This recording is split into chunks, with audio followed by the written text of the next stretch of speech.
Corona virus, जिस महामारी ने एक समय पर लाखों लोगों की खुशियां छीन ली थीं, सैकड़ों परिवारों को बेरोजगार और बेघर कर दिया, जिसके कारण न जाने कितने व्यक्तियों ने अपने प्रियजनों को आंखों के सामने मृत्यु को गले लगाते देखा। पर उस भयंकर आपदा में भी उस समर्थवान शक्तियुक्त पूर्ण परमात्मा ने अपने बच्चों को काल के भयानक जाल से सुरक्षित रखा, उनकी आयु को भी बढ़ा दिया था। आज हम आपको ऐसी ही उस समर्थ शक्ति की शरण प्राप्त कर चुकी श्रद्धालु का अनुभव सुनाने जा रहे हैं। ये हैं महाराष्ट्र की रहने वाली राधा गणेश यादव जी। बचपन से ही इनका आध्यात्मिकता में काफी रुझान रहा है। राधा जी कथावाचक भी रह चुकी हैं, जिस दौरान कथा करते वक्त इनके मन में काफी आध्यात्मिक प्रश्न रहते थे, जिनका उत्तर इन्हें मिला सन 2013 में, जब इन्होंने ग्रहण की तत्वदर्शी संत रामपाल जी महाराज की शरण, जिसके बाद से ही इनके जीवन में चमत्कारिक लाभ मिलने शुरू हो गए। राधा जी को संतान प्राप्ति हुई। बुरा समय तब आया जब 2021 में राधा जी और इनके पति कोविड पॉजिटिव हो गए। इनके पति के काफी सीरियस हालात थे। ऑक्सीजन लेवल बिल्कुल डाउन हो चुका था। बचने की उम्मीद बहुत कम थी। डॉक्टर्स ने भी भगवान भरोसे छोड़ दिया था, परंतु इन्हें दृढ़ विश्वास था अपने गुरुदेव पर। उनकी असीम कृपा से पूरे हॉस्पिटल वार्ड में सिर्फ ये जीवित बच गए, जबकि बाकी मरीज उस वार्ड के चल बसे थे। लेकिन इनके साथ इनके गुरुदेव का शुभाशीर्वाद था, जो राधा जी के पति पूर्णतः स्वस्थ हो गए। अब आप स्वयं सुनिए राधा जी का साक्षात्कार, उस समर्थ शक्ति का अनोखा चमत्कार। जी नमस्कार। नमस्ते सत साहेब सर। क्या नाम है जी आपका? राधा गणेश यादव। राधा जी कहाँ से आए हैं आप? जिला सातारा, महाराष्ट्र से। जी क्या करते हैं आप? मैं पहले एक कंपनी में अकाउंटेंट थी।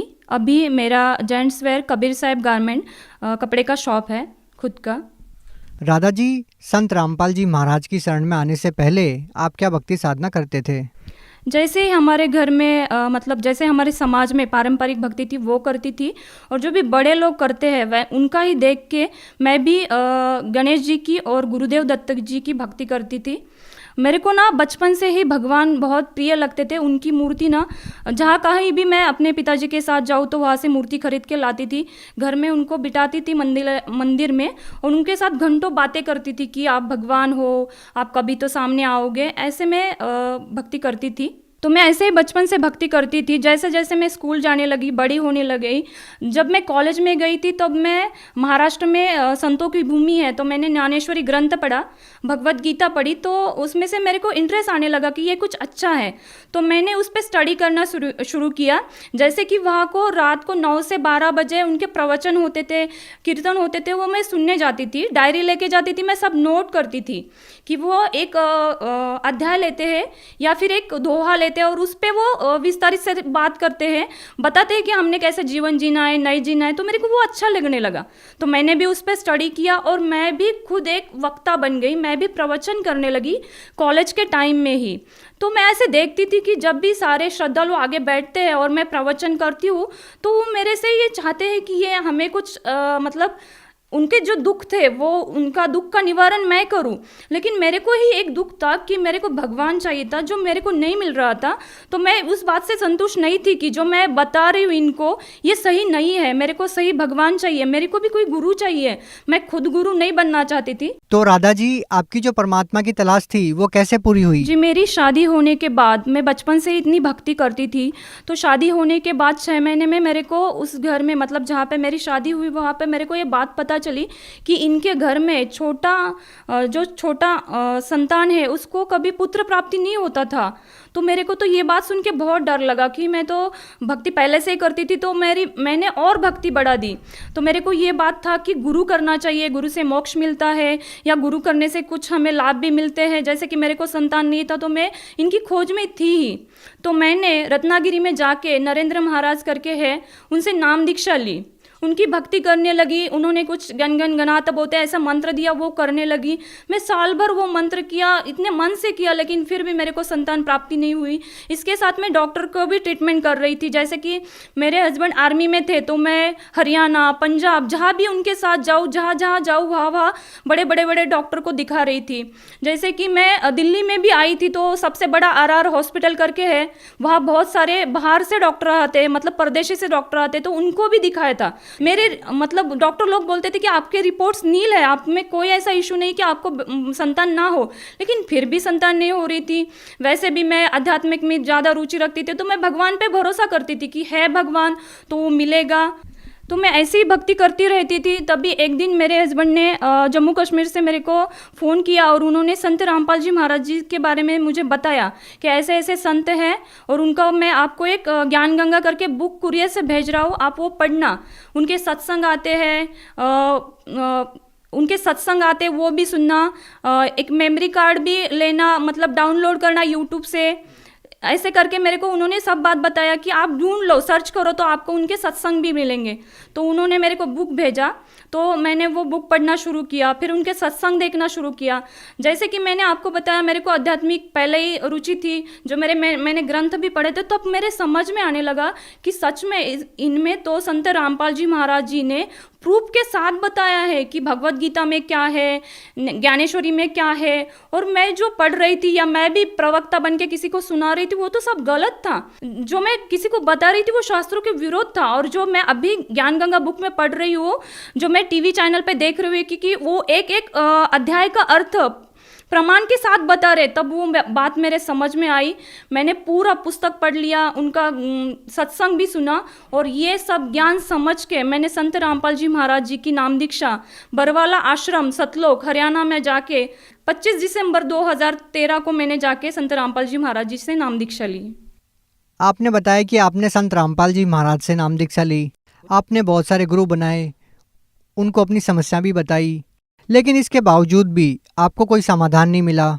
डॉक्टर्स के पास भी आप गए अपनी समस्या को लेके, बहुत सारा ट्रीटमेंट भी आपने करवाया, लेकिन जब आप संत रामपाल जी महाराज के आश्रम में जाते हैं तो आपकी संत रामपाल जी महाराज से क्या बात होती है? क्या उनसे आप मिल पाते हैं? क्या आपने अपनी समस्या संत रामपाल जी महाराज को बताई? जी, बहुत अच्छा क्वेश्चन किया सर आपने, क्योंकि मैंने जैसे आपको बताया कि मैंने पहले 2 गुरु किए थे। जब मैं उन गुरुओं के मिलने गई थी, तब मैंने वहाँ का सिस्टम देखा था कि वहाँ पे वीआईपी की लाइन अलग होती है, पुलिस की लाइन अलग होती है, आर्मी की लाइन अलग होती है, और जो गरीब है उनकी लाइन अलग होती है। और फिर दर्शन के लिए जब दिन सुबह से लेकर शाम तक नंबर आता है, तो बताया जाता है कि गुरुजी अब नहीं है, कल सुबह दर्शन मिलेगा। तो मेरे को ये बात समझ में नहीं आती थी। मतलब ये समझ आ रहा था कि यार ऐसा क्यों, हम दुखों के लिए उनके पास आते हैं और वो हमसे मिलते भी नहीं है, और अगर हम बहुत दूर दूर से आए तो हम रहेंगे कहाँ?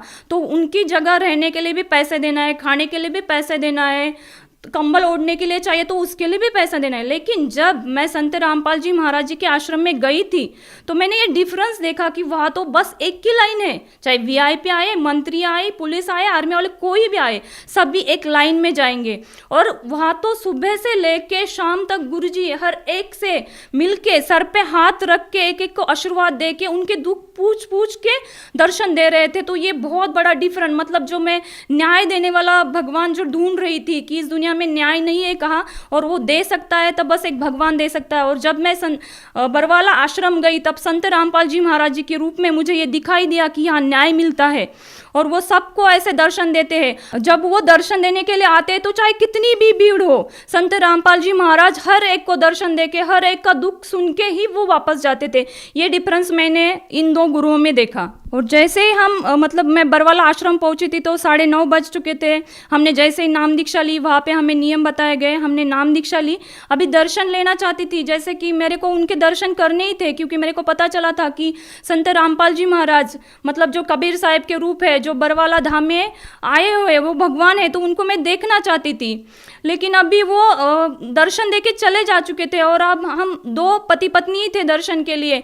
तो ये बहुत बड़ा डिफरेंस मैंने देखा कि मतलब इतने बड़े संत हैं वो, और 2 आदमी के लिए वो दर्शन के लिए फिर वापस आ गए, और मुझे और मेरे पति को उन्होंने दर्शन दिया। मैं दर्शन देने के बारे में भी एक बात बताना चाहूँगी कि जैसे मेरे को बचपन से आदत थी कि मूर्ति में मैं भगवान ढूंढ रही थी, मेरे को वो दिखना चाहिए।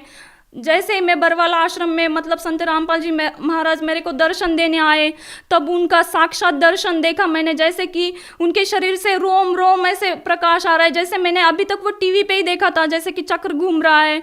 और वो इतने इतने सुंदर दिख रहे थे कि मतलब छोटा बच्चा भी इतना सुंदर नहीं होता, इतना सुंदर मेरा भगवान मुझे दिखाई दिया, जो आज संत रामपाल जी महाराज कबीर साहब के ही रूप है, जो मेरे को बरवाला आश्रम में उन्होंने साक्षात दर्शन देके बताया जी। राधा जी, जैसे आपने बताया कि जब आप सतलोक आश्रम बरवाला में गए तो आपने संत रामपाल जी महाराज का एक प्रकाशमय नूरी रूप देखा, तो हम आपसे जानना चाहेंगे, क्या आपको जो 7 साल से इतनी सारी प्रॉब्लम थी, जो आपको बीमारियां थी, क्या संत रामपाल जी महाराज से नाम दीक्षा लेने के बाद, उनके दर्शन करने के बाद आपकी जो समस्याएं थी उसमें भी आपको कोई लाभ मिला? जी, जैसे ही संत रामपाल जी महाराज जी ने मेरे पति को आशीर्वाद दिया, तब उनको, वो आर्मी में बॉक्सर थे, तो वो बॉक्सिंग रिंग में जब खेल रहे थे तो गिर गए थे और उनकी रीढ़ की हड्डी टूट चुकी थी। जैसे उनको आशीर्वाद मिला, 80% उनको राहत तो वहाँ मिल गई। और जैसे वो बाहर आके हम दोनों ने बात किया गुरु संत रामपाल जी महाराज जी के बारे में, तो उन्होंने बताया कि संत रामपाल जी महाराज जी ने बोला है कि अभी आप मतलब जो परमेश्वर से मांगा है वो आपको मिला है। तो उसके हफ्ते बाद ही मैंने अपना प्रेगनेंसी चेक किया, तो मैं पॉजिटिव थी और मेरा प्रेगनेंसी स्टार्ट हो चुका था। ये सब संत रामपाल जी महाराज जी के मंत्र लेने से, उनके आशीर्वाद से ही मुझे मिला था, जो कि मैं 7 साल पहले इतना भक्ति करती थी, इतने गुरु किए थे, मतलब मैं बहुत बचपन से भक्ति करती थी, तब भी मेरे को किसी भगवान से ये नहीं मिला। लेकिन जब संत रामपाल जी महाराज जी से मैंने ऐसे अरदास किया, संत रामपाल जी महाराज जी के आशीर्वाद से संतान प्राप्त हुई।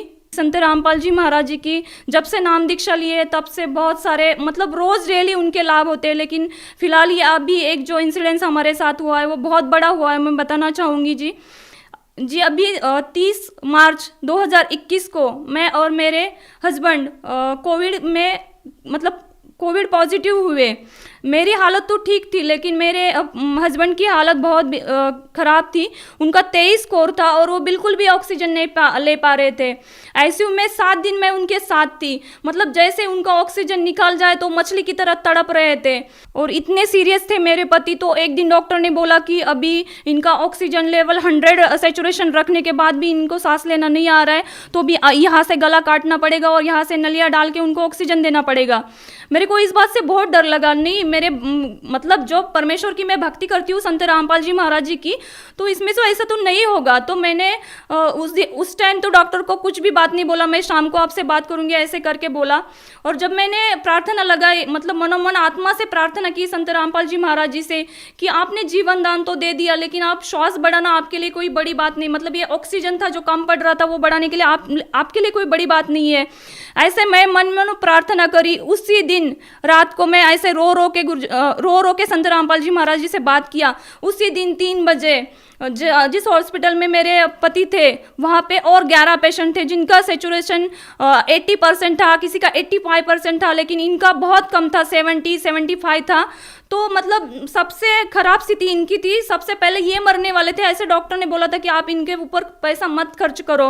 लेकिन जब मैं संत रामपाल जी महाराज जी से ऐसा बात किया, उसी दिन 3 बजे गुरुजी संत रामपाल जी महाराज जी ने मेरे हस्बैंड को दर्शन दिया, उनको अमृत जल पिलाया। और जैसे ही उनको अमृत जल पिलाया, उनके फेफड़े जो 23% मतलब डैमेज हो चुके थे, वो इतने मतलब जैसे अमृत जल पिया तो उस फेफड़े में से वो अंदर जाते हुए उन्होंने महसूस किया और उसके बाद उनका सैचुरेशन बढ़ने लगा। डॉक्टर भी हैरान था कि सुबह ऑपरेशन करवाना है। जब उन्होंने आके देखा तो इसका सैचुरेशन तो बढ़ गया, इसको अभी ऑपरेशन की कोई ज़रूरत नहीं। और जैसे हॉस्पिटल में वो 11 पेशेंट और थे जो जिनकी स्थिति अच्छी थी और मेरे हस्बैंड की स्थिति बहुत ख़राब थी।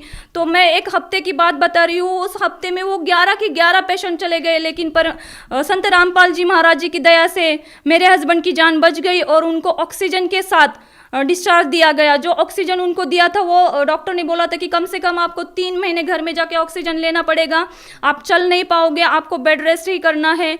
लेकिन संत रामपाल जी महाराज जी की दया से 13 दिन ही मैं खुद ऑक्सीजन लगाती थी, निकालती थी, मैं उनकी देखभाल करती थी। तो मैंने आंखों से देखा है 13 दिन के बाद ही उनका ऑक्सीजन पूरा निकल गया और अपने पैर से वो खुद चलने लगे। ये बहुत बड़ी दया परमेश्वर की हुई है। मैं और एक दूसरा लाभ बताना चाहती हूँ। जब मेरा बच्चा 9 मंथ का था तो मैं और मेरे हस्बैंड बाइक पे जा रहे थे। 70 की स्पीड से बाइक चला रहे थे। हस्बैंड अचानक से आगे से कोई आ गया तो उन्होंने अर्जेंट ब्रेक लगाया। बच्चा मेरी गोदी में था, मैं ऐसे गिरी, मैं 5 फीट आगे गिरी, उससे आगे भी मेरा बेटा 5 फीट आगे गिरा। संत रामपाल जी महाराज जी की दया से बस मेरे को थोड़ा सा खरोच यहाँ पे आया, लेकिन जो मेरा बेटा है ना उसको कुछ भी नहीं हुआ। तो ये कितना बड़ा चमत्कार है। इतना छोटा बेटा, मैं उछल के कूदती हूँ, उससे भी आगे बेटा कूदता है तो उसको कितनी चोट आनी चाहिए थी, लेकिन संत रामपाल जी महाराज जी की वजह से उसको कुछ भी नहीं हुआ। ये मेरे को जीवन दान दिया मेरे बेटे को संत रामपाल जी महाराज जी ने। बहन जी, जैसा कि आपने बताया कि संत रामपाल जी महाराज ने आपको इतने सारे जीवन दान दिए, आपके बच्चे को जीवन दान दिया, इतनी सारी समस्याओं से आपको बचाया, तो आप भगत समाज को क्या संदेश देना चाहते हैं? जी, मैं भगत समाज को, मेरे भाई बहन को ये संदेश देना चाहती हूँ कि देखो, हम सुशिक्षित है, आज सभी को ज्ञान है कि हमें पढ़ना चाहिए। हर एक कोई ना कोई किसी दुख से परेशान है, कोई ना, मतलब हम सब भगवान की खोज करते हैं, तो हमें ये देखना चाहिए कि भगवान कौन है, हम यहाँ कैसे आए हैं। तो मैंने भी बहुत सारे किताबें पहले पढ़ी थी, तो मेरे को समझ में नहीं आता था कि इसमें कुछ बताया भी है, लेकिन जब ज्ञान गंगा बुक पढ़ी तो मुझे सृष्टि रचना पता चली कि हम यहाँ कैसे आए हैं, ये काल देवता कौन है, हमारे साथ इतने सारे इंसिडेंट्स क्यों घटते हैं, इसके पीछे क्या कारण है, क्या वजह है, हमने ढूंढना चाहिए। लेकिन हम क्या करते हैं, जैसे हमारी पारंपरिक भक्ति है, हम अंधे होके वो भक्ति करते रहते हैं और रोते रहते हैं कि हमारे साथ कुछ भी अच्छा नहीं होता है। लेकिन मैंने जो अनुभव किया है, आप भी मतलब पढ़े लिखे हो तो उनके बहुत से चैनल पे सत्संग आते हैं, वो सुनो, उनकी ज्ञान गंगा बुक पढ़ो, जीने की राह बुक है वो पढ़ो। राधा जी, जो व्यक्ति संत रामपाल जी महाराज से नाम दीक्षा लेना चाहते हैं, वो उनसे नाम दीक्षा कैसे ले सकते हैं? जी, उनके सत्संग बहुत सारे चैनलों पे आते हैं, तो उसके नीचे पट्टी आती है नीली कलर की, उसमें बहुत सारे नंबर दिए जाते हैं। अपने जिले के नामदान केंद्र का पता करके आप वहाँ से नाम दीक्षा ले सकते हो। जी, बहुत बहुत धन्यवाद सत साहेब जी। अब जगत गुरु तत्वदर्शी संत रामपाल जी महाराज जी के सत्संग के माध्यम से उस अद्वितीय आध्यात्मिक ज्ञान के बारे में जानते हैं, जिसके माध्यम से आप भी प्राप्त कर सकते हैं ऐसे आध्यात्मिक, मानसिक और भौतिक सुख जो अभी तक आपने सिर्फ मीराबाई, ध्रुव, प्रहलाद जैसे कुछ ही भक्तों की जीवन कथा में सुने होंगे। अब सुनिए तत्वदर्शी संत के संग शास्त्र अनुकूल भक्ति सत्संग, ऐसा अद्वितीय आध्यात्मिक ज्ञान जिसका है सर्वधर्मों के पवित्र शास्त्रों में प्रमाण। इस ब्रह्म से ऊपर परमात्मा से अतिरिक्त, कबीर भगवान से अतिरिक्त आज तक हमें कोई बताने वाला नहीं आया था। और परमात्मा से प्राप्त ज्ञान के आधार से ये नकली संत, ये नकली पंथ राधा स्वामी वालों ने सारी नकल करके और झूठी उसकी अपने सत्र का जो उसको परमात्मा के यथार्थ ज्ञान को भी उलझा दिया अपने गलत अनुभव के कारण। तो उस सारे उलझे हुए अध्यात्म ज्ञान को फिर से सेट करने के लिए इस दास को भेजा है कबीर भगवान ने, उस परम अक्षर पुरुष ने।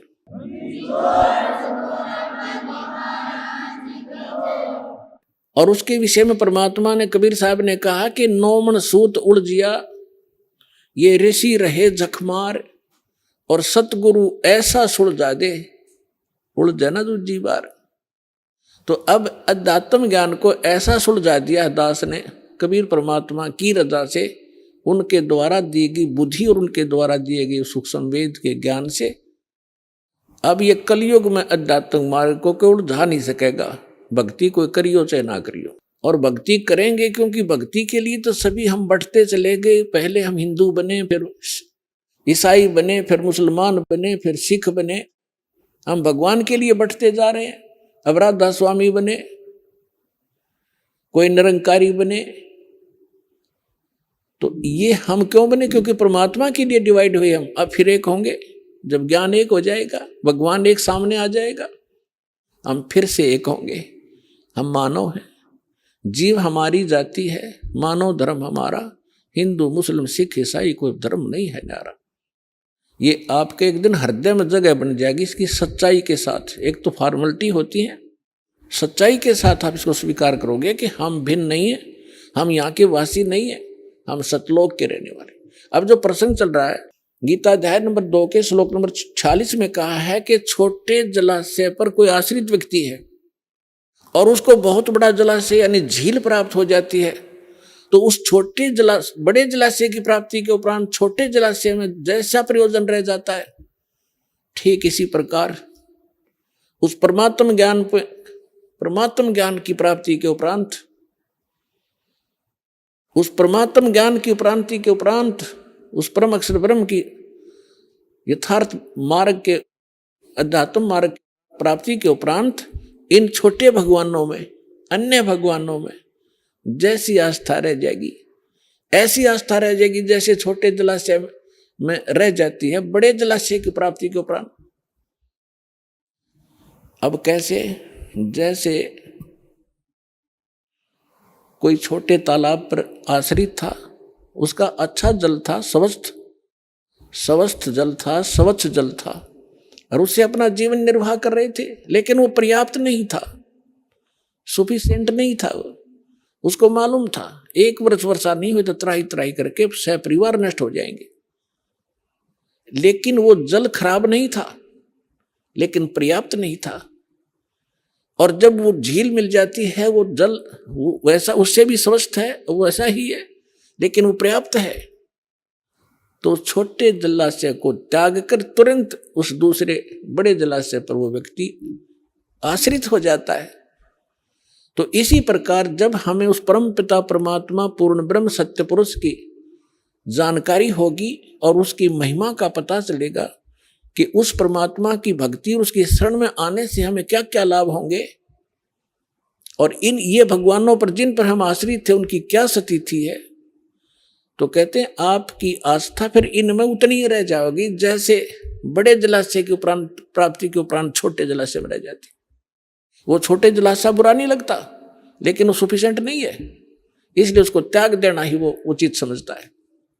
ठीक इसी प्रकार इस अध्यात्म मार्ग को गीता अध्याय नंबर 2 के श्लोक नंबर 46 ने समझाने की चेष्टा की है। देखिएगा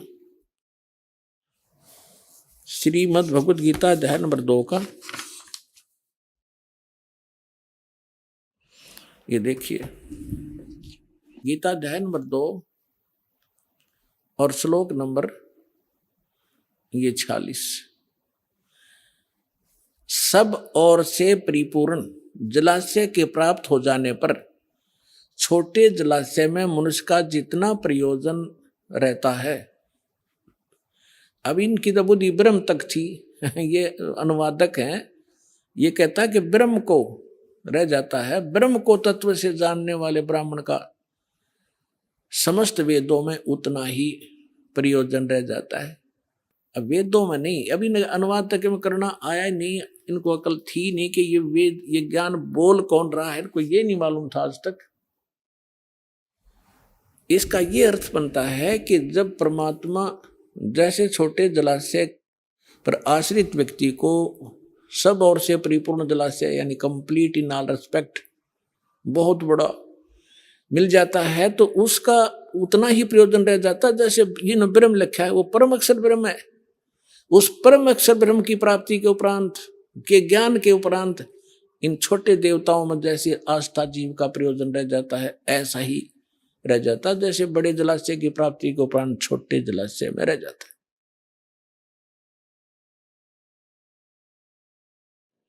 अपने आत्माओं, सबसे पहले हमने ये देखना होगा कि परमात्मा को कैसे पहचाने। अब पहचान हमने भगवान की पहचान परमात्मा हमने सुना कहाँ से? हमारे धर्म गुरुओं से। हमारे धर्म गुरु क्या बताते थे कि हम वेदों से ज्ञान दे रहे हैं, हम श्रीमद् भगवत गीता से आपको बता रहे हैं, हम पुराणों से आपको ज्ञान दे रहे हैं। तो आज तक हम हिंदू धर्म में जन्मे प्राणी अपने इन सदग्रंथों को सत्य मानते आ रहे हैं कि हमारे धर्म गुरु पुराणों से, गीता से और वेदों से, पवित्र सदग्रंथों से, इन्हीं से हमें ज्ञान बताते आए। उस समय हम शिक्षित नहीं थे, हमारे पूर्वज शिक्षित नहीं थे। शिक्षा प्राप्त करने का केवल एक वर्ण को अधिकार था ब्राह्मणों को, और समाज ने उन ब्राह्मणों को ये छूट दे दी थी कि आप इन वेदों को, सदग्रंथों को समझो और फिर समझकर हमें बताओ, फिर हम जो इनमें मार्गदर्शन है हमें समझाओ, हम फिर उसी तरह अपना जीवन निर्वाह करें और उसी तरह हम भी परमात्मा की भक्ति करें। और उसके लिए उनको फ्री छोड़ दिया कि हम तुम्हें दक्षिणा दिया करेंगे, आप अपना निर्वाह भी चलाओ उनसे और सदग्रंथों को अच्छी गहनता से जानो और फिर हमें बताओ। वो टीचर बनाए थे। अब उन धर्मगुरुओं ने जैसा ज्ञान समझा वो भी आपको प्राप्त है। आपको कैसा बता रखा है? ब्रह्मा विष्णु महेश को सर्वेश्वर, इनके कोई माता पिता नहीं, इनकी कोई जन्म मृत्यु नहीं होती, ये सर्वेश्वर है। और कुछ एक ने क्या बताया कि ब्रह्म सुप्रीम पावर है। ब्रह्म अपने आत्मा, ये तो बच्चों की व्याख्या थी, अनजान बालकों की दंत कथा, लोक वेद सुना सुनाया अज्ञान भरा हुआ था ये सारा। अब पहले तो आपको दिखाते हैं कि ब्रह्मा विष्णु महेश का जन्म मृत्यु होता है, इनके माता पिता हैं। विशेषकर हिंदू धर्म कंप्लीटली इन दो देवताओं पर आश्रित है, श्री विष्णु जी और श्री शंकर जी। उसके बाद तो फिर जैसे भी हमें ज्ञान मिलता गया, बिखरता गया, कोई हनुमान पूज रहा है, कोई शेरा वाली का चिपट रहा है, कोई और काली माई का ही लगा हुआ है पूजा में, और फिर और नीचे सत्र में आगे हम खेत अपने कहीं 4 ईंट लगाई उसमें मत्था टेकन लाएंगे, या कोई मंदिर मस्जिद गुरुद्वारे बना के वहाँ परमात्मा खोजने लगे। लेकिन मुख्य रूप से हिंदू धर्म के लोग श्रद्धालु श्री विष्णु जी और श्री शंकर जी को सुप्रीम मानकर पूजते रहे। और हमें यह बताया गया था इनके कोई माता पिता नहीं, केवल ब्रह्मा जी की मृत्यु बताते थे। आयु फिक्स थी कि 100 वर्ष की आयु होती है, फिर अपने आप पैदा हो जाता है। और ये तीनों देवता स्वयंभू हैं। ऐसी बकवाद सुना रखी थी हमारे को। अब हमारे सदग्रंथ क्या बताते हैं, उनकी जीवनी क्या बताती है, उनकी इतिहास क्या बताता है, जिन सदग्रंथों को हम सत्य माना करते थे। देखिएगा, श्रीमद् देवी भागवत 3रा स्कंद,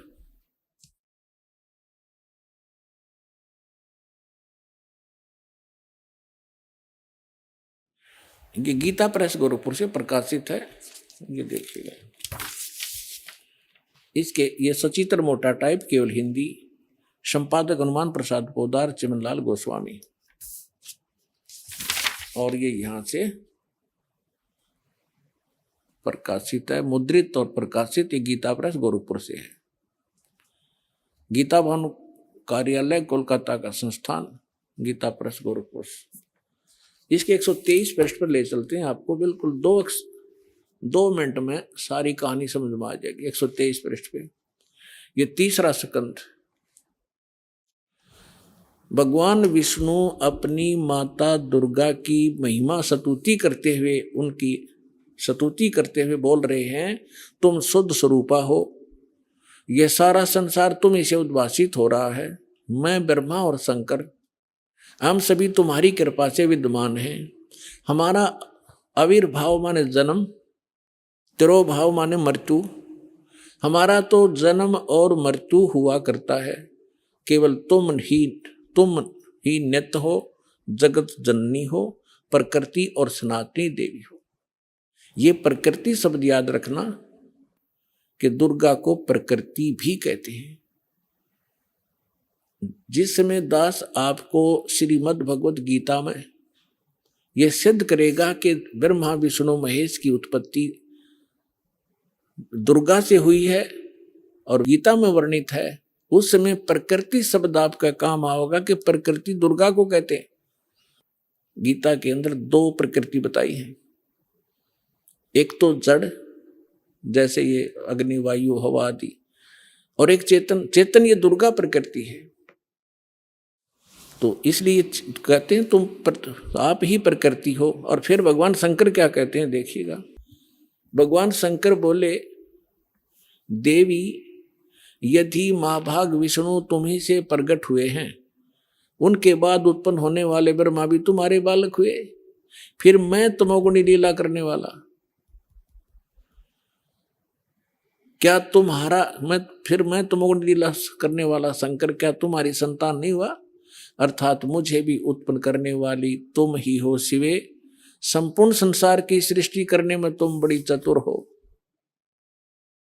इस संसार की सृष्टि, स्थिति और संहार में तुम्हारे गुण सदा समर्थ हैं। उन्हीं तीनों गुणों से उत्पन्न हम ब्रह्मा विष्णु एवं शंकर नियमानुसार कार्य में तत्पर रहते हैं। अपनात्माओं, इस पवित्र पुराण के चंद पंक्तियों ने 4-5 कंसेप्ट क्लियर कर दिए। नंबर 1, ब्रह्मा विष्णु महेश की जन्म मृत्यु होती है, ये अविनाशी नहीं है। दूसरा ये कर दिया कि दुर्गा प्रकृति को कहते हैं। तीसरा ये हो गया कि प्रकृति दुर्गा इनकी माँ है। और चौथा ये हो गया कि रजगुण ब्रह्मा है, सतगुण विष्णु, तमगुण शिव जी। और 5वां ये हो गया कि ये भगवान केवल वर्क डन दे सकते हैं, जैसा जिसका कर्म है इसमें ये कोई परिवर्तन नहीं कर सकते। ये इससे सिद्ध हो गया। अब ये सिद्ध हो गया कि ब्रह्मा विष्णु महेश नासवान है। अब जो भगवान नासवान हैं और हम उनकी पूजा करते हैं तो हम भी नासवान हैं, क्योंकि हम वहीं जाएंगे जहां उनका लोक है। ब्रह्मा जी का उपासक ब्रह्मा जी के लोक में, विष्णु जी का उपासक विष्णु जी के लोक में, शिव जी का उपासक शिव जी के लोक में। और ये भगवान नासवान है और इनकी भी मृत्यु होगी, इनका लोक भी नाश होगा, तो फिर हम भी गए जन्म मृत्यु में। यानी हमें कंप्लीट मोक्ष नहीं हुआ, संपूर्ण मोक्ष नहीं हुआ। कौन सा मोक्ष? श्रीमद् भगवत गीता अध्याय नंबर 15 के श्लोक नंबर 1 से 4 में कहा है कि ये ऊपर को जड़ और नीचे को तीनों गुण रूपी शाखा वाला संसार रूपी वृक्ष है। और जो संत इसके सभी पार्ट्स को विभिन्न विभिन्न बता देगा वह तत्वदर्शी संत है, वेद के तात्पर्य को जानने वाला है। फिर बताया है कि उसके पश्चात गीता अध्याय नंबर 15 के श्लोक नंबर 4 में कहा है, जब तत्वदर्शी संत मिल गया उसके पश्चात परमेश्वर के उस परम पद की खोज करनी चाहिए जहां जाने के बाद साधक लौटकर कभी संसार में नहीं आते। और जिस परमेश्वर ने सभी ब्रह्मांडों की रचना की है, अर्थात जिस परमेश्वर से संसार रूपी वृक्ष की प्रवृत्ति विस्तार को प्राप्त हुई है, भावार्थ है कि जिसने सब ब्रह्मांडों की रचना की है वो कंप्लीट गॉड है, वो पूर्ण परमात्मा है। केवल उसी की भक्ति करो, गीता ज्ञानदाता स्पष्ट कर रहा है। और फिर कहता है कि अर्जुन चौथे अध्याय के 5 और 9 श्लोक में, दूसरे अध्याय के 12 श्लोक में गीता जी में, और 10वें अध्याय के दूसरे श्लोक में गीता ज्ञानदाता कहता, अर्जुन तेरे और मेरे बहुत जन्म हो चुके हैं, तू नहीं जानता मैं जानता। अब जैसे हम श्री कृष्ण जी को मानकर चलें कि श्री कृष्ण जी गीता का ज्ञान दे रहा है, इन अज्ञानियों के आधार से हम चलें, तो भी गीता ज्ञानदाता तो अपने आप को कह रहा है मैं नासवान हूं, मेरी जन्म मृत्यु होती है। जिसकी स्वयं जन्म मृत्यु होती है और उसके उपासकों की भी जन्म मृत्यु होगी। गीता अध्याय नंबर 18 के श्लोक नंबर 62 में कहा, इसलिए कहा कि अर्जुन तू सर्वभाव से उस परमेश्वर की शरण में जा, उसकी कृपा, उस परमेश्वर की कृपा से तो परम शांति को और सनातन परम धाम को प्राप्त हो। और उसकी शरण में जाने से तेरा कंप्लीट पूर्ण मोक्ष होगा। अब वो परमात्मा कौन है, कैसा है, कहां रहता है, इसकी जानकारी कहां है? गीता अध्याय नंबर 4 के श्लोक नंबर 25 से लेकर 31 तक गीता ज्ञानदाता ने जानकारी दी है कि कोई तो केवल देवताओं की पूजा करके निश्चिंत है। और कोई स्वाध्याय करता है, जैसे कोई गीता का पाठ कर लेता है, कोई वेदों का कुछ मंत्र घोट लिए उनको रिपीट करता रहता है, स्वाध्याय करता रहता है, आवर्ती करता रहता है। और कोई केवल योग अभ्यास ही करता है। कोई प्राण अपान, इसकी अपान की क्रिया को, जैसे कुछ कहते हैं कि श्वास पर ध्यान रखो, बाहर आ रहा है अंदर जा रहा है, कोई बात हुई, ना ध्यान रखोगे तब भी ये तो आ जा रहा है। तो कहने का भाव ये है कि ये इस प्रकार की जो साधना करते हैं, कोई तपस्या करते हैं, घोर तप करते हैं, सब अपनी अपनी साधना को पाप नाशक जानते हैं। यानी वो जो साधना जो कर रहा है उसने अंतिम मान रहा है, सही मान रहा है, यथार्थ मान रहा है। फिर तुरंत कहा चौथे अध्याय के 32वें श्लोक में कि अर्जुन, इन यज्ञों यानी धार्मिक अनुष्ठानों की जानकारी उस सच्चिदानंद घन ब्रह्म ने, सच्चिदानंद घन ब्रह्म ने, यानी पूर्ण परमात्मा ने, परम अक्षर ब्रह्म ने स्वयं आकर बताई है, अपनी अमृत वाणी में बोल के, अपने मुख कमल से बोलकर जो वाणी कही है वो सच्चिदानंद घन ब्रह्म की वाणी कहलाती है, कबीर वाणी है वो। उसमें इन अध्यात्म यज्ञों का, अनुष्ठानों की विस्तार से जानकारी दी गई है और वो तत्व ज्ञान है। उसके जानने के बाद तो सब पाप कर्मों से मुक्त हो जाएगा।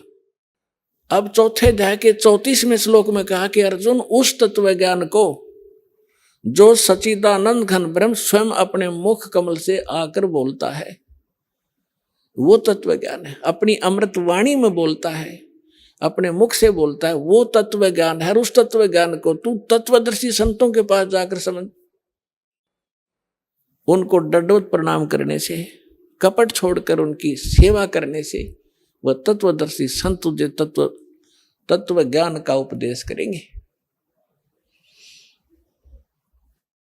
अपने आत्माओं, ये श्री मद भगवत गीता का अनुवाद कर्ताओं ने अपनी बुद्धि को श्री कृष्ण जी पर फिट रखा कि श्री कृष्ण जी गीता का ज्ञान दे रहे हैं, श्री कृष्ण जी परब्रह्म हैं, श्री कृष्ण जी ही पूर्ण ब्रह्म है। और इसी को आधार मानकर गीता जी का अनर्थ कर डाला इन्होंने अनुवादों का, अनुत्तम को और सर्वश्रेष्ठ लिख दिया।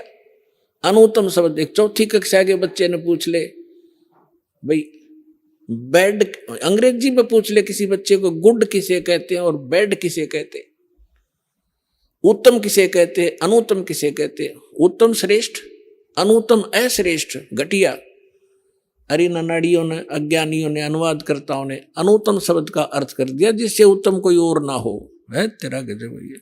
अब थोड़ी सी झलक दिखाते हैं आपको कि गीता अध्याय नंबर 7 के श्लोक नंबर 12 से लेकर आपको 19 तक जानकारी देंगे आज। और जिसको सुनकर जो देखो पुण्यात्माओं, ये सत्संग है और ये ऐसा ज्ञान है, इसको समझने के बाद फिर संसार में कुछ भी समझना शेष नहीं रहेगा। पुण्यात्माओं, आप विद्यार्थी हैं, पूरे विश्व के मानव, आपको पोशाक अलग से मिली है। ये शरीर क्या है? एक तोला है। ये कवर हमारे ओरिजिनल शरीर के ऊपर, जो सूक्ष्म शरीर है उसके ऊपर ये कवर है, एक कपड़ा है। संतों ने इसको चोला कहा है। वस्त्र, गीता जी में इसको वस्त्र कहा है कि जैसे व्यक्ति पुराने वस्त्र त्याग कर नए वस्त्र ग्रहण कर लेता है, ये शरीर ऐसा है। तो ये जो ड्रेस आपको मिली है मानव वाली, आप विद्यार्थी हैं और आप अपना उद्देश्य भूल चुके हो, क्योंकि आपको टीचर ठीक नहीं मिला। क्योंकि संसारिक व्यक्तियों के जो क्रियाएं हम देखते हैं, हम उसी में ढल गए कि बस इतना ही काम है हमारा। और कभी तीज त्योहार हुआ तो थोड़ा बहुत बना के अपने करके पूजा पाठ खा लिया, बस इतना ही काम है। बाकी हमारा काम तो यही है, संसारिक करते हो। हमने ये इतना ही मान रखा था, बच्चे हो गए, इनका पालन पोषण कर दें, इनका विवाह कर दें, फिर इनका संतान हो जाए, हम मर जावा, फाइनल हो गया। अरे ये तो स्टार्ट भी ना करा मनुष्य का काम हमने, ये तो पशु पक्षी भी कर रहे थे इसी काम को। तो हमें टीचर ठीक नहीं मिले, जिस कारण से हमारी रुचि नहीं बनी जितनी बननी चाहिए थी। अब यदि परमात्मा ने ये विशेष मनुष्य जीवन ना देना होता, इसका कोई विशेष कार्य ना होता, तो 84 लाख प्रकार की बना दी योनियां एक और बना देता उनके जैसी। ये उन पुण्यात्माओं को ये पोशाक मिली है जो बहुत पुण्यकर्मी प्राणी है, जो परमात्मा पाने योग्य नंबर प्राप्त है उनको, इसलिए उनको ये प्रवेश हुआ है इस भगवान वाली यूनिवर्सिटी में जिसमें परमात्मा पाया जा सकता है। उनको ये ड्रेस नारी मिलती है। स्कूल के बच्चे होते हैं, उनकी ड्रेस अन्य होती है, और अन्य जो बच्चे काम खेतों में करते हैं, मजदूरी करते हैं, उनकी ड्रेस अन्य होती है। इसी प्रकार आप विद्यार्थी हैं, और आध्यात्मिक गुरु जो होते हैं ये टीचर होते हैं, और टीचर का काम होता है कि सिलेबस पढ़ावे, अपनी लोक वेद दंत कथा नहीं सुनाओ बच्चों को। वो तो दुश्मन होता है उनका जो अब सिलेबस से हटकर ज्ञान देता है। तो आज तक जितने भी हमारे धर्म गुरु थे, उन महापुरुषों को छोड़ जिनको भगवान मिले हैं, जिनके शुभ नाम दास ने पहले बता दिया आपको। बाकी सभी हमें लोक वेद सुना रहे थे, गीता अपने सदग्रंथों से हटकर ज्ञान सुना रहे थे। अब दास आपको सुनाना जा रहा है 7वें अध्याय में स्पष्ट लिखा है गीता ज्ञानदाता ने कि अर्जुन, अब मैं तुझे ऐसा ज्ञान सुनाने जा रहा हूं जिसको सुनकर, जिसको जानकर फिर संसार में कुछ जानना शेष नहीं रहेगा। अब देखिएगा, अब इससे पहले थोड़ा सा कंसेप्ट ये क्लियर करता हूं। 4थे अध्याय का 32वें श्लोक में इन्होंने गड़बड़ कर रखी है, अनुवाद करता हूं मैं। ये देखिएगा 4थे अध्याय का 32वां श्लोक, ये देखिएगा, ये है श्रीमद् भगवद गीता, गीता प्रेस गोरखपुर से प्रकाशित है। जयदयाल गोविंद का इसके अनुवादक हैं, और ये अध्याय नंबर 4 का और श्लोक नंबर 32। इसमें देखिएगा एवं बहुविधा यगा वितता, ये ब्रह्मणे शब्द है, ब्रह्मणे मुखे, ब्रह्मणे मुखे। आप एजुकेटेड है पुण्यात्माओं, परमात्मा ने आपको शिक्षा इसलिए दी है कि आप भगवान को पहचानने में सक्षम हो जाए। नहीं तो पिछला इतिहास देख ले, दास का जन्म जब हुआ हमारे यहाँ कोई शिक्षा नहीं थी, और सब सुख चैन से जिया करते थे, प्यार से रहते थे, बेईमाना नहीं था। इस शिक्षा ने हमारी नैतिकता खराब कर रखी है। जब से हम शिक्षित और अपने आप को विकास मानते हैं, जिसको बड़ा तरक्की कर ली, अपना पतन कर लिया हमने। ऐसी फिल्में देखते हैं बच्चे, ऐसा बिगड़ गया, आपस में प्रेम रहा नहीं। परमात्मा को मालूम था कि इसमें अवगुण बहुत हैं, इसलिए अभी तक हमारे तक इस विष को आने नहीं दिया था एजुकेशन वाले को। अब देना, ये एजुकेशन देना अनिवार्य समझा कि इसके बगैर ये समझ नहीं सकते भगवान कौन है, कैसा है। ये हमारे काल के दूत इनको मूर्ख बनाए बैठे, इसलिए परमात्मा ने आपको शिक्षा दी। और ये इंस्ट्रूमेंट बनाए जो आज आप प्रोजेक्टर देख रहे हो, चिप देख रहे हो, मोबाइल में अपना सत्संग सुन रहे हो, ये गॉड गिवन है, मनुष्य के सतर की बुद्धि का बनाया हुआ नहीं है। पुण्यात्मा 1994 में दास ने सत्संग शुरू किया था गुरुदेव के आदेश से। उससे पहले चैनल नहीं थे, उससे पहले ये VCR होया करती से मोटे मोटे लीड तरह से होया करती, DVD वो चला करती थी, थोड़ी थोड़ी चली, शुरुआत हुई थी उनकी। और ना कोई टीवी चैनल थे। अब परमात्मा ने विस्फोट किया, ऐसे साधन बना दिए कि परमात्मा के बच्चे यथार्थ ज्ञान को घर बैठे देखेंगे और भगवान को पहचान कर दौड़े आएंगे, अपना कल्याण करवाएंगे और सदा के लिए सुखी हो जाएंगे। तो इसलिए ये रूबरू आपके किया जा रहा है कि अपने वो सदग्रंथ जिनको आप शिरोधार्य मानते रहे हो, अब श्रीमद् भगवद गीता का स्थान हिंदू समाज के अंदर अद्वितीय है। और जब हमारे वो क्यों है, क्योंकि इसके अंदर एक अनमोल ज्ञान है, इसलिए शिरोधार्य हमारे को और बहुत आदर से हम इस ग्रंथ का नाम लेते हैं, श्रीमद् भगवद गीता जी। अब इसमें लिखा क्या है, ये हमें संदेश क्या दे रहा है, इसके विपरीत हमें बताया जा रहा था। अमृत के स्थान पर हमें विष खिलाया जा रहा था। तो अब हम विष अमृत खाएंगे, विष त्याग देंगे। जब हमें पहचान हो जाएगी तो इस पहचान के लिए आपको ये सदग्रंथ रूबरू कराए जाते हैं। अब देखिएगा, ये है अध्याय नंबर 4 का श्लोक नंबर 32।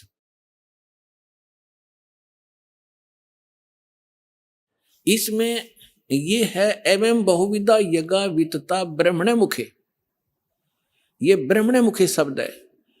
कर्मजान विधितान सर्वान एवं ज्ञातवा विमोक्षसे। इसका अर्थ इन्होंने कैसा किया है कि इस प्रकार और भी बहुत तरह के यज्ञ, यज्ञ माने धार्मिक अनुष्ठान, इन्होंने ब्रह्मणे मुखे का अर्थ या अनर्थ कर दिया। वेद की वाणी बोल दी, लिख दिया। वेद की वाणी में विस्तार से कहे गए हैं और उन सब को तू कर्म जान। ये गलत है। शारीरिक क्रियाओं द्वारा संपन्न होने वाले जान, इस प्रकार तत्व से जानकर उनके अनुष्ठान द्वारा तू कर्म बंधन से सर्वथा मुक्त हो जाएगा। अब इन्होंने जो गड़बड़ की है यहां की है, ब्रह्मणे मुखे का अर्थ कर दिया वेद की वाणी। अब देखिएगा, कहते हैं चोर चुरावे तुंबड़ी और गड्ढे पानी में, वो गड्ढे हुआ ऊपर आवे न सच्चाई छनी ना। अब किसी चोर ने किसी का तुम्बा चुरा लिया और उसने छुपाने की कोई जगह पाई ना, पानी में छोड़ा नीचे और बाहर बैठ जाकर इतनी देर में फिर आ ले ऊपर, वो फिर दबे, वो फिर कितना चमक जाए थोड़ा सा ऊपर ने। तो इन्होंने कोशिश बहुत की है सच्चाई को उस तुम्बे की तरह जल में छुपाने की, पर छुपा नहीं करता जल में तुम्बा। तो अब देखिएगा गीता अध्याय नंबर 17 के श्लोक नंबर 23 में यही शब्द है ब्रह्मणे। यहां इन्होंने अनुवाद ठीक कर दिया। ये देखिएगा अध्याय नंबर 17 का श्रीमद् भगवद गीता और श्लोक नंबर 23 में ओम तत्सत इति निर्देश है। ये ब्रह्मणे शब्द है। ब्रह्मणे त्रिविधे समर्थ है। ब्राह्मणा तेन वेदा च यज्ञा च विहिता पुरा। इसका अर्थ इन्होंने सही किया यहां पर। ओम ओम तत् तत् सत सत, ऐसे यह है 3 प्रकार का ब्रह्मणे माने सच्चिदानंद घन ब्रह्म का नाम कहा है। ये ब्रह्मणे का अर्थ ये है असली। ब्रह्मणे माने सच्चिदानंद घन ब्रह्म।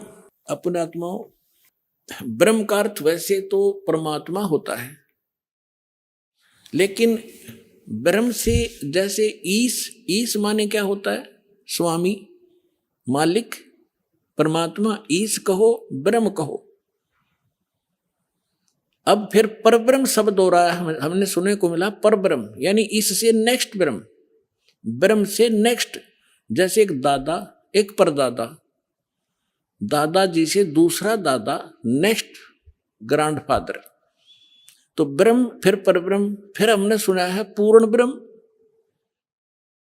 और महापुरुषों की वाणी में हमने सुना है पार ब्रह्म। पार ब्रह्म का अर्थ है कंप्लीट, सबके पार, सबसे पार वाला, सबसे आखिर वाला।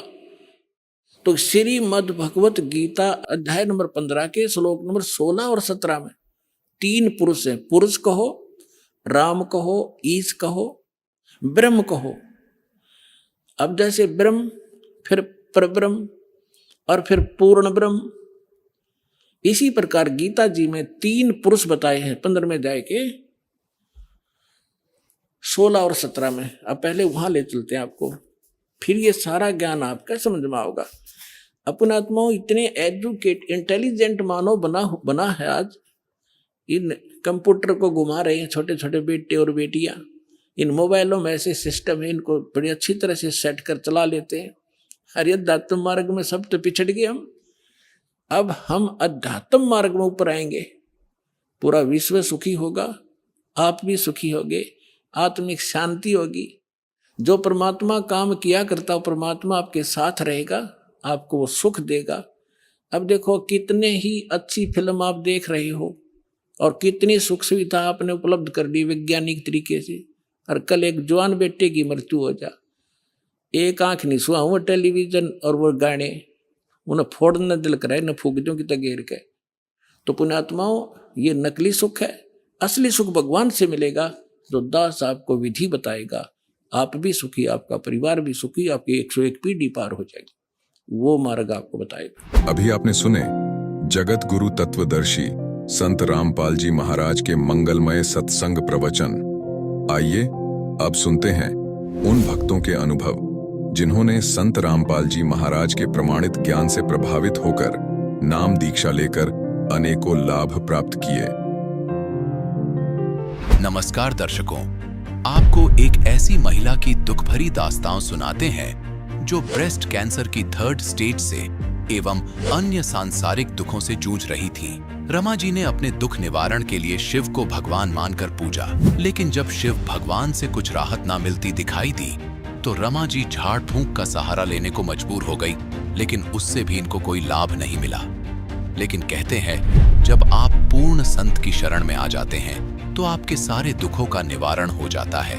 इसलिए जब इन्होंने संत रामपाल जी महाराज जी की शरण ली तब इनकी कैंसर जैसी बीमारी, जिसको डॉक्टरों ने भी ठीक होने से मना कर दिया, वो कैसे छूमंत्र हो गई। दर्शकों, आइए जानते हैं रमा जी की जीवन परिवर्तन की कहानी इन्हीं की जुबानी। बहन जी नमस्कार। नमस्कार जी। क्या नाम है जी आपका? रमा शर्मा। कहाँ से आए हैं जी आप? गांव सुनी, जिला शिमला, हिमाचल प्रदेश। संत रामपाल जी महाराज से नाम दीक्षा आपने कब ली? 16 जून 2018। संत रामपाल जी महाराज से नाम दीक्षा लेने से पहले आप क्या भक्ति साधना करते थे? मैं आम भक्ति करती थी जैसे सारे लोग करते। जैसे वैसे तो मैं शिव जी भगवान की भक्ति करती थी और जैसे व्रत वगैरह लेना सारा भक्ति करती थी और पूजा भी सारी करती थी, पर मेरे को उससे कुछ लाभ नहीं हुआ। संत रामपाल जी महाराज से नाम दीक्षा कैसे ली? कैसे मालूम चला आपको संत रामपाल जी महाराज के बारे में? संत रामपाल जी महाराज के बारे में मुझे मेरी बुआ है उनसे पता चला। उनके घर हम मम्मी के साथ सत्संग पे गए थे, वहाँ मैंने सत्संग सुना और तभी फिर मेरे मन में विचार आया कि मैं भी सत्संग, मतलब वहाँ पे जब लोगों ने बताया कि ऐसे ऐसे लाभ हुए हमारे को, फिर मैं PGI से मेरा इलाज था चला हुआ, फिर उन्होंने बोला कहते आप ही ले लो। फिर मैंने सोचा कि मैं इनके नियम नहीं कर पाऊँगी। फिर उन्होंने बोला कहते आप पहले थोड़े दिन देख लो, आजमा लो, अगर फ़र्क पड़ेगा तभी लेना आपने। फिर मैंने 17 जून को नाम दीक्षा ली। नहीं, ऐसी क्या जरूरत आन पड़ी कि आपको संत रामपाल जी महाराज से ही नाम दीक्षा लेनी पड़ी? मैं बहुत परेशान थी, बीमारी से बहुत जूझ चुकी थी। मेरे को 3 साल हो गए थे लगातार प्रॉब्लम से। मेरे को ब्रेस्ट की प्रॉब्लम है और 3री स्टेज पे चला गया था मेरा कैंसर। मैं बहुत परेशान थी और घर वाले भी कोई साथ नहीं दे रहे थे। कैंसर की प्रॉब्लम थी आपको? हाँ जी। कहाँ पे दिखाया था आपने कैंसर? सर मेरा इलाज IGM से था चला हुआ। ये कहाँ पे है? शिमला स्नोडन से। इसके अलावा मेरा एक ऑपरेट हुआ था 2 साल पहले। उसके बाद ऑपरेट के बाद भी मुझे कोई फ़र्क नहीं पड़ा। इसके बाद 9 जनवरी को मेरा ऑपरेट हुआ था। उसके बाद 15 दिन के बाद फिर मेरे को दोबारा से और गिल्टियाँ शुरू हो गई। पहले एक में थी, फिर दूसरे में भी चली गई। डॉक्टर्स का क्या कहना था? डॉक्टर का कहना था ये कि फ़र्क पड़ जाएगा, आपको ऑपरेट करना पड़ेगा।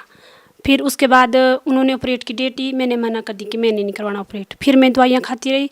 उसके बाद फिर मेरी प्रॉब्लम ज़्यादा बढ़ गई। फिर उसके बाद मैं PGI चली गई। PGI जाते फिर मैंने 1 हफ्ते दवाई खाई, उससे भी मेरे को कोई लाभ नहीं हुआ।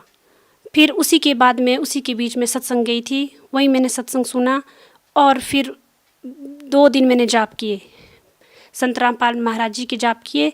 जोत नहीं जलाई थी मैंने, क्योंकि मैं इनके नियम नहीं कर पाऊँ, मैंने ऐसा सोचा था। फिर उसके बाद नाम लेने के बाद फिर बुआ की कॉल आई, कहते भैया आप कैसे भक्ति कर रही हो? फिर मैंने बोला मैं क्या भक्ति तो मैं कर रही हूँ, पर मेरे नियम नहीं हो पाएंगे, मेरे को शायद मुश्किल ही लग रहा है कि मैं निभा पाऊँगी। फिर उन्होंने बोला मेरे को कि आप जोत जलाओ, दंडवत करो, उससे लाभ होगा आपको। फिर मेरा 19 को ऑपरेट होना था PGI में। फिर मैं गई थी PGI। फिर उसी दिन ये बुआ वगैरह भी चंडीगढ़ गए थे, तो इन्होंने बोला कहते हम जा रहे हैं रोहतक। और मेरी डॉक्टर उस दिन अचानक छुट्टी पे चली गई, कहते अगर तैने भी आना तू भी चल मेरे साथ। फिर मैं उसी दिन इनके साथ रोहतक चली गई। फिर उस दिन मेरे को इतनी शक्ति आई कि मैं नंगे पाँव पूरे रोहतक में चली, और बिल्कुल जहाँ मैं एक कदम नहीं चल पाती थी वहाँ मैंने पूरा रोहतक नंगे पाँव से चली। और उसके बाद जब मैं घर आई मैंने दवाइयाँ उसी टाइम से बंद कर दी थी और मैंने जोत भी जलाई, मर्यादा में भक्ति भी की। फिर मेरे को 25 दिन में पता चल गया और मेरी सारी प्रॉब्लमें दूर हो गई। जो ऑपरेट होना था उसके भी डेट आगे चली गई। और फिर जब मैं दोबारा गई PGI, फिर वहाँ टेस्ट हुए तो सारे टेस्ट क्लियर हो गए। अब जो मेरी प्रॉब्लम थी तीसरे स्टेज पे थी, वो मेरा कैंसर ख़त्म हो गया। ऐसा कैसे हो सकता है? ये बिल्कुल ही अपने आप में असंभव बात है। लोगों का विश्वास करना इस बात पे बिल्कुल नामुमकिन है। दरअसल हमें भी इस बात पे विश्वास नहीं हो रहा कि बगैर किसी दवाई के आपका कैंसर ठीक हो गया, जबकि आप बता रहे थे कि तीसरे स्टेज पे थे आप। हाँ जी, मैं जो भी मेरे को सुन रहे हैं, मैं सुनने वालों को यही बताना चाहूँगी कि जो लाभ मेरे को हुआ आपको भी हो सकता है। भगवान संत रामपाल जी महाराज के सत्संग सुनो। बगैर किसी दवाई के, बगैर किसी ट्रीटमेंट के कैसे ठीक हो सकता है? किसी मंत्रों के जाप करने से कैंसर का ठीक होना तो कोई भी व्यक्ति इस बात पे विश्वास नहीं कर पाएगा। सर, मैं यही कहना चाहूँगी सभी से कि आप संत रामपाल महाराज जी के सत्संग सुनो, उनकी शब्द वाणी सुनो, उसी से आपको पता चल जाएगा, और उनकी भक्ति मर्यादा में करो। उसी अगर कोई व्यक्ति ये वेरीफाई करना चाहे कि आपको कैंसर था, तो कैसे पता कर सकते हैं? कैसे पता चल सकता है कि आपको वाकई कैंसर था? सर, मेरे पास सारी डिटेल है, सारी रिपोर्टें मैं उनको दिखा सकती हूँ, उनको बता सकती हूँ। सर, ये मेरी अल्ट्रासाउंड की रिपोर्ट है, जो मेरा पेट का अल्ट्रासाउंड हुआ था। मेरे पेट में बहुत बड़ी प्रॉब्लम थी, और संत रामपाल जी महाराज की शरण में जाके मेरी ये प्रॉब्लम सॉल्व हुई है। उसके बाद मेरे जो ब्रेस्ट में प्रॉब्लम थी 3 साल से चली हुई, ये उसकी क्लियरेंस की रिपोर्ट है। ये उसका अल्ट्रासाउंड है। इसमें मेरे सारे टेस्ट है, जो भी मेरे टेस्ट हुए इसकी सारी रिपोर्ट है, ये सारे ठीक है, और मेरा शरीर अब बिल्कुल ठीक है। मैं सभी सुनने वालों को यही संदेश देना चाहूँगी कि आप एक बार संत रामपाल जी का सत्संग सुनो, और उनकी ज्ञान गंगा पुस्तक पढ़ो, और जीने की राह पढ़ो। उससे आपको खुद ही अनुभव हो जाएगा। उन डॉक्टर से मिल सकते हैं हम? क्या किसी डॉक्टर का नाम याद है आपको? हाँ जी, पहले मेरा शुरू से डॉक्टर बनर्जी से इलाज चला हुआ था रिपन में, फिर उसके बाद IGMC, फिर PGI में डॉक्टर दिव्या में मेरे डॉक्टर थे, वहीं से मेरा इलाज चला हुआ था। पर अब मेरी सारी दवाइयाँ 7 महीने से सब कुछ बंद है, और मैं बिल्कुल ठीक हूँ। मैम, डॉक्टर्स का क्या कहना था जब उन्होंने दोबारा टेस्ट किया तो? उनका ये रिएक्शन था कि ये तो चमत्कार हो गया, ऐसे कैसे हो सकता है। हालांकि मैंने उनको ये बोला कि मैंने दवाई कंटिन्यू खाई है सर, बाकी मैंने कुछ नहीं बोला। आपने डॉक्टरों को झूठ बोला कि आपने दवाइयाँ खाई है, लेकिन आपने कोई भी दवाइयाँ नहीं खाई थी। मैंने 17 जून से ही दवाई खाना बंद कर दी थी, तब से मैं एक भी गोली नहीं खाई हूँ, और अभी तक बिल्कुल ठीक हूँ। लाभ मेरे को बहुत हुए हैं सर से, संत रामपाल महाराज जी से। पेट में पेन थी, वो भी ठीक हुई है। ऑपरेट हुआ था पेट का, वो भी सक्सेस रहा। उसके बाद मेरा जो दूसरा ऑपरेशन होना था ब्रेस्ट का, वो भी नहीं हुआ। क्या आपको ये भी लगता है कि संत रामपाल जी महाराज जी की शरण में आप नहीं जाते और किसी दूसरे संत की शरण में जाते तो भी आप ठीक हो सकते थे? नहीं, मैं कभी ठीक नहीं हो सकती थी, क्योंकि मैंने बहुत पूजाएं की, बहुत जादू टोना बहुत था, उसका निवारण भी किया, बहुत कर्जा किया हुआ लोगों से इसी के लिए ताकि मैं ठीक हो सकूं, पर मेरे को कहीं से लाभ नहीं मिला। संत रामपाल जी की शरण जाने से मेरा परिवार, मेरा शरीर सब कुछ ठीक है, मेरे बच्चे सब कुछ ठीक है। नहीं तो मेरे घर में रोज़ लड़ाइयाँ झगड़े, और मैं रोज़ कभी कहाँ दर्द कभी कहाँ दर्द, उन सब से मेरे को छुटकारा मिला।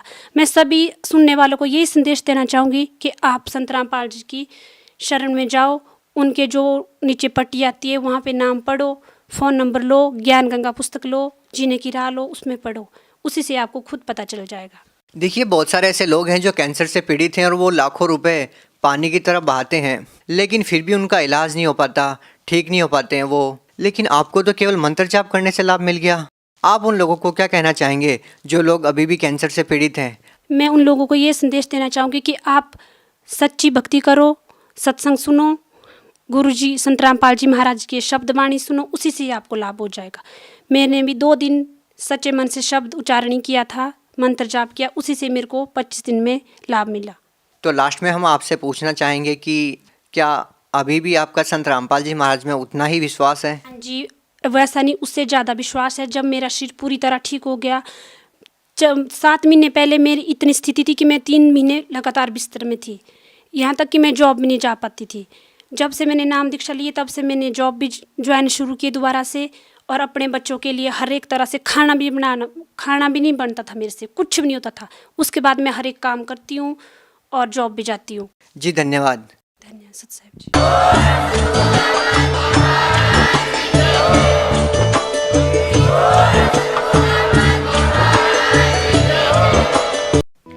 आप सुन रहे थे जगत गुरु तत्वदर्शी संत रामपाल जी महाराज के मंगल प्रवचन।